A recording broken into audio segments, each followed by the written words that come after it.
नमस्कार मित्रों, मैं के सुमन आप सभी को आपके अपने YouTube चैनल स्मॉल गुरुजी पर स्वागत करता हूं।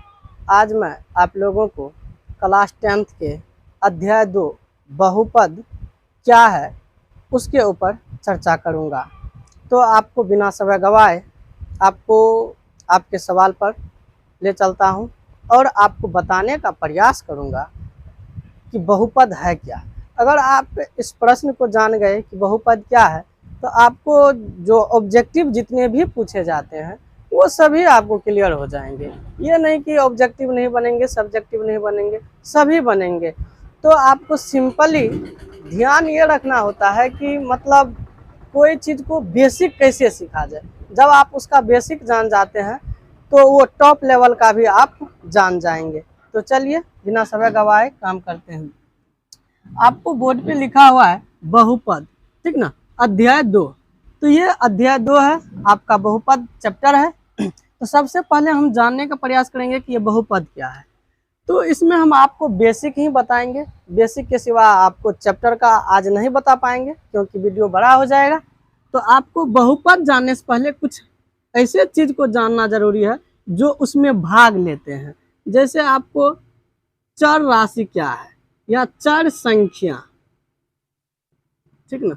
तो चर संख्या आपको x, y, z etc, ठीक ना, इसको हम लोग चर संख्या बोलते हैं या फिर कहिए चर राशि। फिर अचर संख्या या अचर राशि।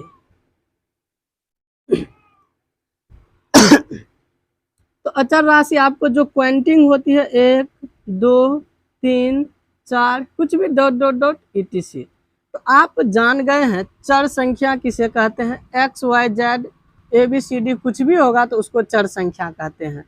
फिर अचर संख्या आपकी जो गिनती की संख्या होती है और जहाँ तक गिनते हैं वो सभी अचर संख्या है। चर का मतलब होता है जिसका मान बदलते रहता है और अचर का मतलब होता है जिसका मान नहीं बदलता है।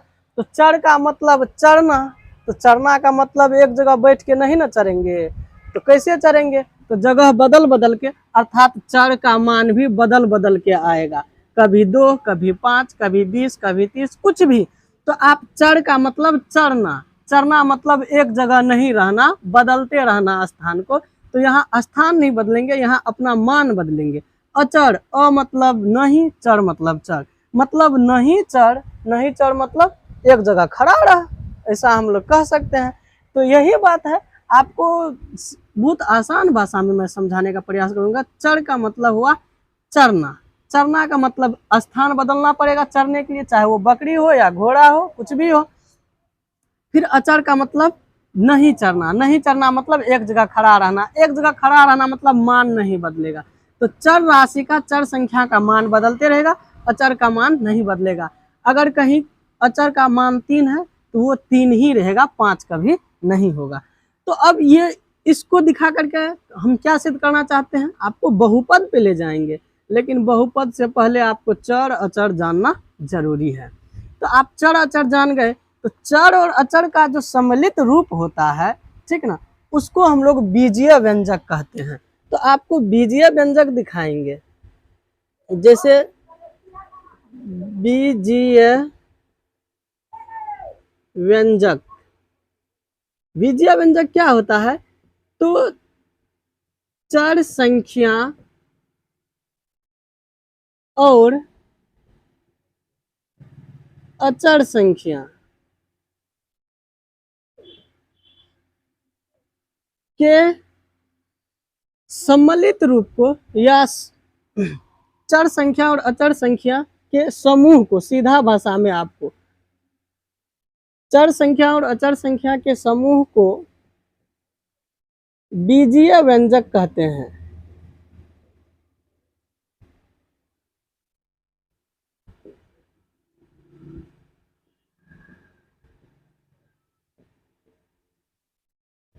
ठीक है, मतलब आपको कि चर और अचर को मिलाएंगे तो ऐसे मिलाएंगे नहीं, उसमें जोड़ घटा भी आएगा, गुना भगा, कभी जोड़ में लिखा रहेगा, कभी घटा में लिखा रहेगा, ऐसा लिखा रहेगा। तो आप क्या देखें सर, चर राशि, अचर राशि, फिर बीजीय व्यंजक। ये बीजीय व्यंजक क्या है, तो चर संख्या और अचर संख्या के समूह को क्या कहते हैं, बीजीय व्यंजक। ठीक है, उसके बाद इसका उदाहरण आप देख लीजिए, जैसे ये हो गया, ये एक बीजीय व्यंजक है, ठीक ना, कुछ भी, ये आपका एक बीजीय व्यंजक है, ये आपका बीजीय व्यंजक है, ठीक ना। तो इसमें क्या है, चर राशि भी है, अचर राशि भी है, उसको जोड़ घटा गुना में भी लिखा गया है, इसमें गुना का संबंध है, ये माइनस है। तो आप क्या देख रहे हैं, ईटीसी आप ढेर सारे लिख सकते हैं, चाहे बटन लिखो जैसे। तो आपको बीजीय व्यंजक जब पढ़ना हो तो चर संख्या और अचर संख्या के समूह को हम लोग बीजीय व्यंजक कहते हैं, ठीक ना। जैसे मैं आपको 2x - 4 यह एक बीजीय व्यंजक है, ये भी एक बीजीय व्यंजक है, ये भी, पावर कुछ भी हो सकता है अभी, लेकिन जब बहुपद पढ़ेंगे तो बहुपद का कुछ फंडा अलग है। तो अब बहुपद पे ही हम लोग आएंगे। तो आप क्या देखें, बीजीय व्यंजक किसे कहेंगे, चर राशि और अचर राशि या चर संख्या या अचर संख्या के समूह को बीजीय व्यंजक कहते हैं। उसके बाद ये जैसे दिखाए, तो अब आपको बहुपद क्या है वो दिखाएंगे, ठीक ना। तो बहुपद क्या है, ये एक ऐसा बीजीय व्यंजक है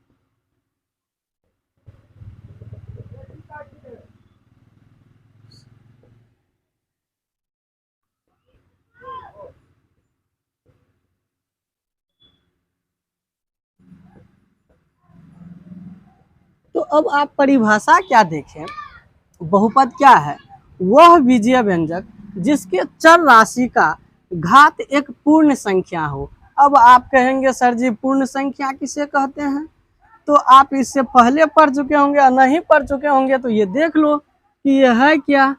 तो आपको पूर्ण संख्या कहने का मतलब, पूर्ण संख्या, ठीक ना, 0 1 2 3 4 5 6 7, ठीक ना, ये डॉट डॉट डॉट।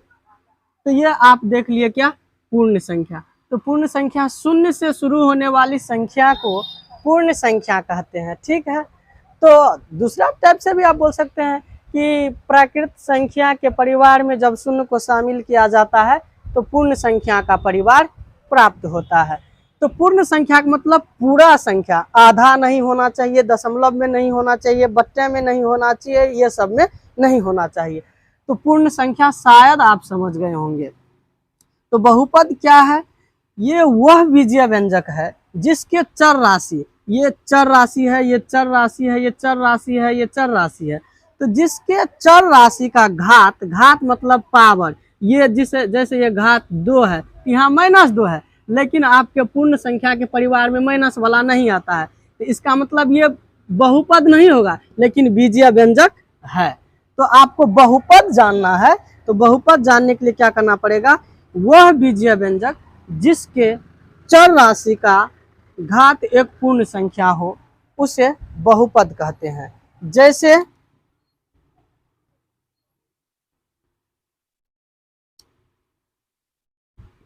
यह एक आपका क्या कहते हैं, बहुपद है, क्यों, क्योंकि इसका जो चर राशि है इसका घात एक पूर्ण संख्या है। उसके बाद यह भी एक क्या है, बहुपद है, क्यों, क्योंकि इसका घात एक पूर्ण संख्या है। जब कोई घात नहीं रहता है तो उसमें घात 1 होता है, ठीक है। फिर उसके बाद आपको 2/3 x² 2x + 3, यह भी आपका क्या है, बहुपद है। कैसे बहुपद है, क्योंकि इसका जो घात है वह एक पूर्ण संख्या, आप देख सकते हैं। इसमें इसके अलावा कुछ भी घात आ जाए तो आपको ऑटोमेटिक समझ में आ जाना चाहिए कि वो बहुपद नहीं होगा। उसके बाद आप कुछ भी लिख लो, x पे पावर 3, फिर 2x square plus 5x plus कुछ भी 1 दे दो, तो यह एक बहुपद होगा, ठीक ना, ETC। तो आप कहेंगे सर ये बहुपद कैसे है, तो आपकी परिभाषा जो बोलती है वह बीजीय व्यंजक जिसके घात एक क्या हो, पूर्ण संख्या हो। तो इस पूर्ण संख्या को आप यहाँ देखो, और घात जब पूर्ण संख्या हो, ना माइनस में हो, ना क्या कहते हैं आधा हो, ना क्या कहते हैं दशमलव में हो, ना बट्टे में हो, तो वो एक पूर्ण संख्या होगा। तो पूर्ण संख्या ये आपका है, यह एक बहुपद है। तो अब आप देखेंगे कि बहुपद कौन नहीं हो सकता है, तो बहुपद कौन नहीं हो सकता है उसके बारे में अब चर्चा करेंगे। तो आप देखते रहिए सिर्फ, तो इसको आप स्क्रीनशॉट कर सकते हैं या उतार सकते हैं। अब देखिए, बहुपद जानने से पहले आपको बीज गणित का कुछ फंडा जानना पड़ेगा। फंडा क्या जानना पड़ेगा, अगर आपको कहीं a पर पावर -1 है तो इसका मतलब होगा 1/a, ठीक। उसके बाद अगर कहीं पे आपको रूट है तो इसका मतलब होता है a पर पावर 1/2। तो आप देख रहे हैं कि इसका घात जो है a का 1/2 एक पूर्ण संख्या नहीं है, ठीक। और आप देख रहे हैं इसका घात -1 है जो एक पूर्ण संख्या नहीं है। इसको आप ऐसा भी लिख सकते हैं, a पर ये ऐसा देंगे तो आप a पर पावर जो है ये क्या कहते हैं 1/3 होगा। कैसे, यहाँ का जो पावर होता है वो यहाँ चलाता है, रूट का मतलब यहाँ पे 2 आता है। तो अब यहाँ रूट में 3 है तो यहाँ 3 देंगे, इसका पावर 1 यहाँ पे है। उसके बाद आप और देखेंगे सर और बताइए, तो यहाँ 3 है, यहाँ 2 दे दीजिए, तो 2 दे दीजिए, तो इसको हम लोग लिखेंगे a पर पावर 2/3, ठीक ना। तो ऐसा जब कहीं संख्या आ जाए तो आपको ध्यान में रखना पड़ेगा, या कहीं बट्टे में आ जाए तो वो बहुपद में नहीं होगा। क्यों, क्योंकि उसका घात एक पूर्ण संख्या नहीं, ये ऋणात्मक संख्या आ जाता है, ये बट्टे वाला आ जाता है, ये ऐसा आ जाता है। और आपको तो जैसे आप कुछ बहुपद दिखाएंगे जो बहुपद नहीं होगा, ऐसा बीजीय व्यंजक जिसका घात एक पूर्ण संख्या नहीं है वो बहुपद नहीं होगा। जैसे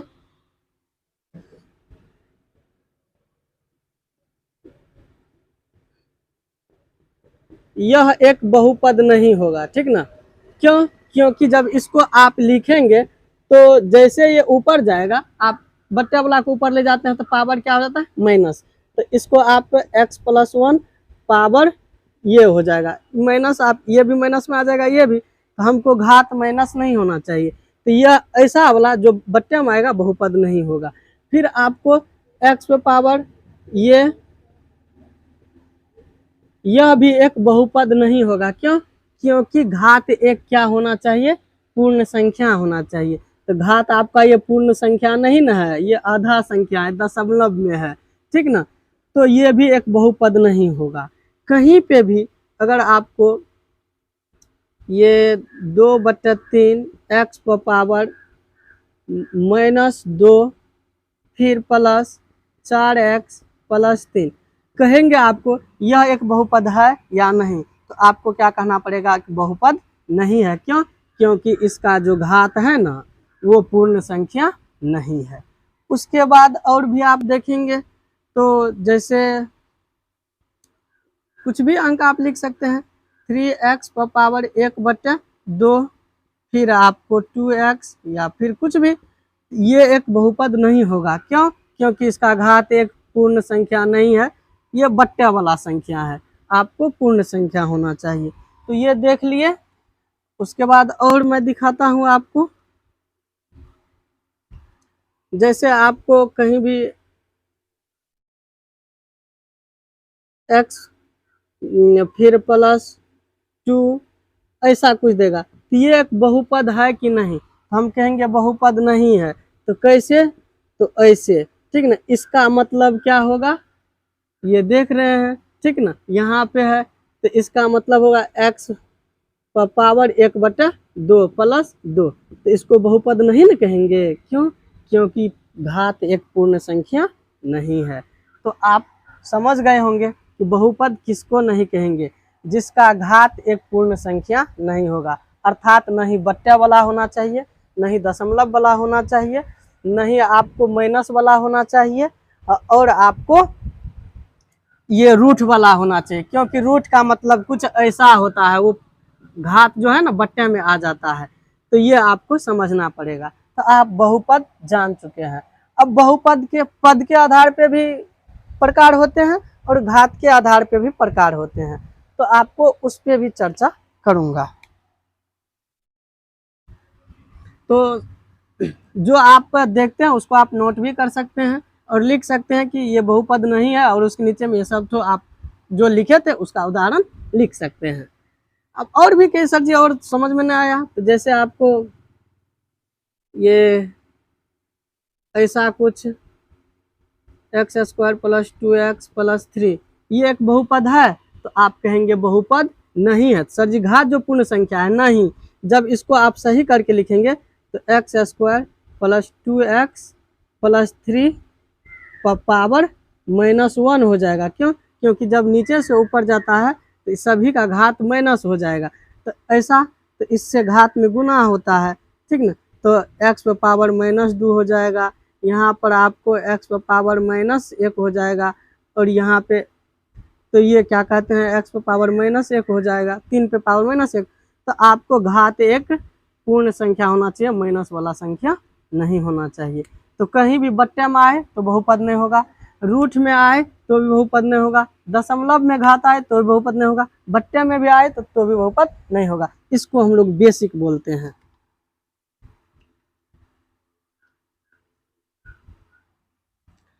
उसके बाद आपको बहुपद का घात किसे कहते हैं। देखिए, तो बहुपद का घात जो है आपको किसे कहेंगे, तो आपको परिभाषा में लिख देता हूं। बहुपद की घात, ठीक ना, किसे कहते हैं, तो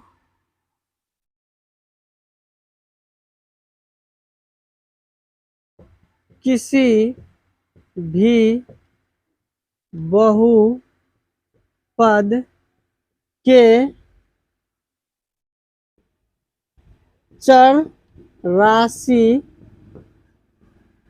का अधिकतम घात या उच्चतम घात ही बहुपद की घात कहलाती है।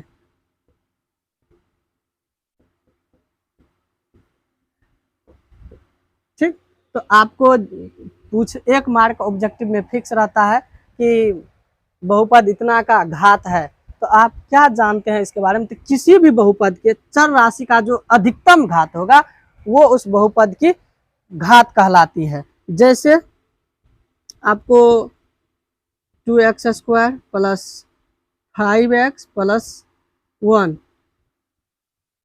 की घात, अब आपको पूछा जाएगा इसका घात क्या है। तो घात जो यहाँ भी चर राशि है, यहाँ भी चर राशि, इस पर घात 1 है, इस पर घात 2 है, तो अधिकतम घात तो 2 हुआ, तो इस बहुपद में घातों जो ये घात है वो 2 हो जाएगा। फिर आप कहेंगे सर इससे कुछ उल्टा पुल्टा लिख करके दिखाइए, तो x पे पावर 2, फिर 5x पे पावर 3, फिर 2x, फिर 1, कुछ भी, तो इसका जो घात होगा वो क्या होगा। तो बहुत बच्चे क्या समझते हैं कि जो शुरू में रहता है ना वही घात होता है, नहीं। किसी भी बहुपद के चर राशि का जो अधिकतम घात होता है वही उसका क्या कहलाता है, घात कहलाता है। तो ये 3 जो होगा क्या होगा, घात। तो सर जी 2 जो है ये शुरू में ये घात नहीं, ये इससे छोटा हो गया, बड़ा वाला ही घात बहुपद की घात होती है। और भी आप जैसे इसको आप उतार सकते हैं, जैसे आपको पूछ देंगे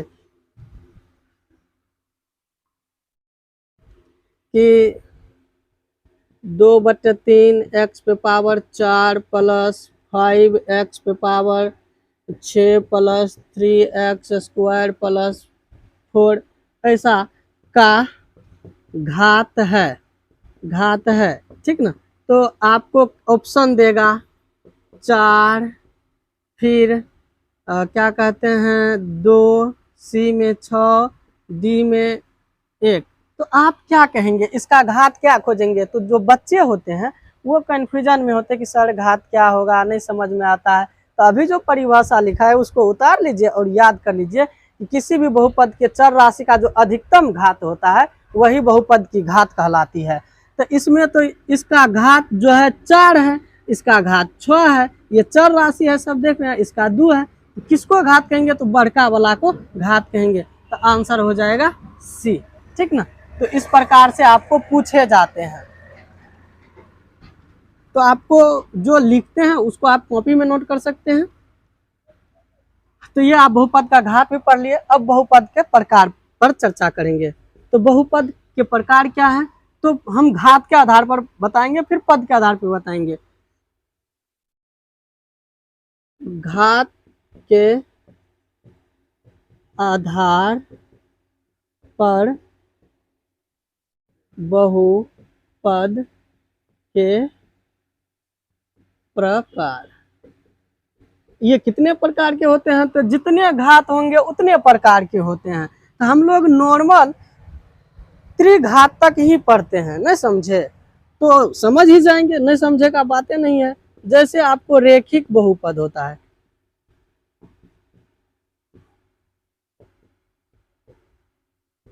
उसके बाद द्विघात बहुपद होता है,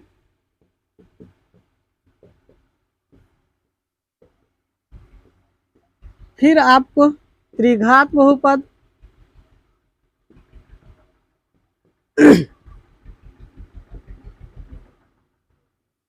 आप कहेंगे सर जी चतुर्थ घात बहुपद नहीं होगा? होगा, लेकिन आपका जो सिलेबस कहता है वो त्रिघात तक ही कहता है। लेकिन हम लोग को 2015 में, ठीक ना, एक क्वेश्चन पूछा गया था कि 4 घात वाले बहुपद क्या कहलाते हैं? तो आंसर होगा चतुर्थ घाती बहुपद या चतुर्थ घात बहुपद, ठीक ना। तो आप चतुर्थ घात बहुपद भी पढ़ सकते हैं, पंच घात भी पढ़ सकते हैं, षष्ठ घात भी पढ़ सकते हैं। तो इस प्रकार से घात के आधार पे आप पढ़ सकते हैं। तो अब रेखिक बहुपद किसे कहेंगे, द्विघात बहुपद किसे कहेंगे, त्रिघात बहुपद किसे कहेंगे? तो आप इसको लिख लेंगे और आपको 1 नंबर का जो है परिभाषा लिख देता हूं।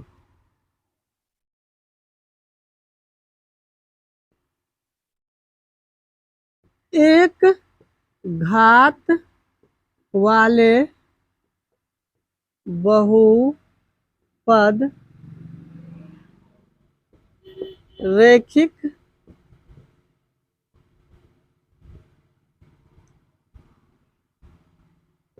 बहुपद कहलाते हैं, ठीक है। जैसे आपको इसका जो व्यापक रूप होता है वो ax प्लस बी होता है, ठीक है। अब ऐसा का आप लिखते रहो, ठीक ना। इसका अधिकतम घात क्या है? 1 है। कैसे बुझेंगे? तो इससे पहले बहुपद की घात किसे कहते हैं वो पढ़िए। तो जैसे ये हो गया, ये एक रेखिक बहुपद होगा। क्यों? क्योंकि इसका अधिकतम घात कितना है? 1 है। फिर बट्टे में भी आ सकता है, लेकिन घात जो है ना पूर्ण संख्या होना चाहिए, ये होना चाहिए। ये आपको रेखिक बहुपद का उदाहरण है। और भी आप लिख सकते हैं 4/3 x प्लस 4, ये एक रेखिक बहुपद होगा। ये भी एक आपको रेखिक बहुपद होगा। ये भी एक पद में रेखिक बहुपद है, इसमें नहीं भी जोड़ घटा रहेगा तो कहेगा ये कैसा बहुपद है? 4 ऑप्शन देगा तो रेखिक बहुपद है। क्यों? क्योंकि इसका अधिकतम घात क्या है? 1 है। तो आप रेखिक बहुपद जान गए हैं। रेखिक आपको ऑब्जेक्टिव में पूछे जाते हैं कि एक घात वाले बहुपद क्या कहलाते हैं। 4 ऑप्शन देता है, रेखिक, द्विघात, त्रिघात, चतुर्थ घात, पंचघात, ऐसे पूछेंगे। तो आपको एक घात वाले बहुपद रेखिक बहुपद कहलाते हैं, या रेखिक बहुपद का जो घात होते हैं वो कितने होते हैं? तो 1 होते हैं। ऑब्जेक्टिव में पूछ देते हैं कि रेखिक बहुपद के अधिकतम घात कितने होते हैं, तो आपको कहना पड़ेगा +1, ठीक।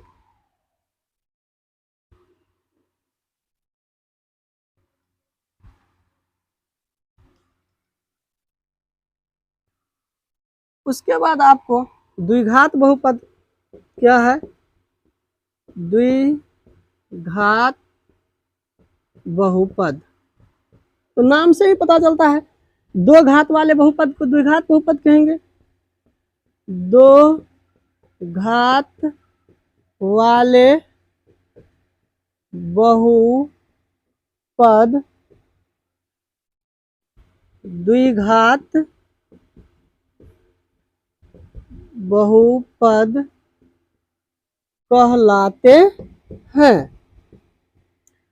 आपको इसका जो व्यापक रूप होता है, व्यापक रूप ऐसा होता है A X square plus B X plus C, जहां आपको ए बी सी एक वास्तविक संख्या है। वास्तविक संख्या कहने का मतलब है परिमेय और अपरिमेय संख्या कुछ भी आ सकता है, ठीक ना। तो आपको जहां ए नॉट इक्वल 0, अगर ये 0 हो जाएगा तब तो रेखिक बच जाएगा, इतने तो बचेगा कि 0 से गुना करने पर 0 हो जाएगा, इधर सब 0 हो जाएगा। तो आप द्विघात वाला बहुपद का व्यापक रूप A X square plus B X plus C जानिए, और एक को क्या कहना पड़ेगा, नॉट इक्वल 0। अगर नॉट इक्वल 0 नहीं कहेंगे तो गलत हो जाएगा। तो व्यापक रूप ये है। इसका अधिकतम घात क्या होगा, अधिकतम घात, तो इसका अधिकतम घात +2 होता है। माइनस तो होगा नहीं करेगा, जब माइनस होगा तो बहुपद नहीं होगा, बात खत्म है। तो ऑब्जेक्टिव में पूछते हैं कि द्विघात बहुपद का अधिकतम घात कितने होते हैं, तो आंसर आएंगे 2। या द्विघात वाला बहुपद क्या कहलाते हैं, द्विघात बहुपद कहलाते हैं। इसका व्यापक रूप क्या है, तो ये है। तो इसका उदाहरण भी आप देख सकते हैं।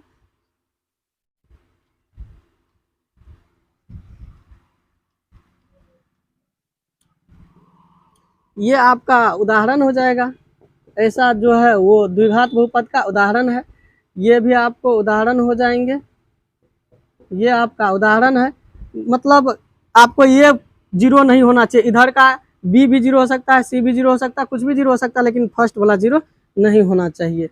जैसे ये हो गया +3, इसमें बीच वाला पद गायब है, एक्स वाला, इसमें एक्स वाला है, साइड वाला पद गायब है, इसमें साइड वाला है, बीच वाला पद गायब है। तो लेकिन सब गायब हो सकता है, लेकिन ए वाला पद नहीं गायब होना चाहिए, नहीं तो आपका द्विघात बहुपद नहीं होगा। तो आप ये सब उसका बहुपद है, ठीक ना, उदाहरण है। फिर आपको त्रिघात बहुपद क्या होगा, तो त्रिघात बहुपद, तो आप क्या देखेंगे, तो उसी प्रकार से 3 घात वाले बहुपद त्रिघात बहुपद कहलाते हैं। 3 घात वाले बहुपद त्रिघात बहुपद कहलाते हैं। अब आप कहेंगे सर जी इसका व्यापक रूप, तो व्यापक रूप ये होगा। व्यापक रूप कहने का मतलब ये इसका वास्तविक रूप है, कैसा रूप में रहता है, तो आपको ये दिखा देते हैं। ये हो जाएगा A X square plus B X, sorry A X square नहीं, A X cube plus B X square plus C X plus D, जहां ए नॉट इक्वल 0, मतलब ये फर्स्ट टर्म 0 नहीं होना चाहिए। जब फर्स्ट टर्म 0 हो जाएगा तो ये सब बन रहा जो यहाँ से इधर बचेगा, ये आपको द्विघात बहुपद बच जाएगा, ठीक ना। तो चिंता नहीं करना है, आपको ई बन रहा शुरू वाला को 0 नहीं कहना है, ये नॉट इक्वल 0 कहना है, 0 ई नहीं होना चाहिए। इधर का कुछ भी 0 हो सकता है, लेकिन ई ठो नहीं कहना है। इसका अधिकतम घात क्या होगा, तो घात इसका अधिकतम जो होगा वो +3 होगा। सर जी दुइयो न है, तो आप घात का परिभाषा उधर पढ़े हैं ना, समझ में आ जाएगा। तो यही पूछा जाता है 3 घात वाला बहुपद क्या कहलाएगा, त्रिघात, या त्रिघात बहुपद का अधिकतम घात 3। इसका व्यापक रूप ये, इसका आप उदाहरण भी अपने से लिख सकते हैं।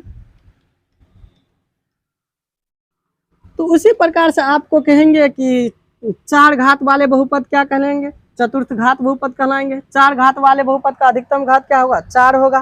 तो इस प्रकार ये आपका जो बहुपद है, इस बहुपद में चैप्टर में आपको बेसिक सिर्फ बताया गया, और इसके बाद में आपको जो है इसके चैप्टर जो होंगे उस पर मतलब 2.1 चैप्टर जो होंगे उस पर बात करेंगे।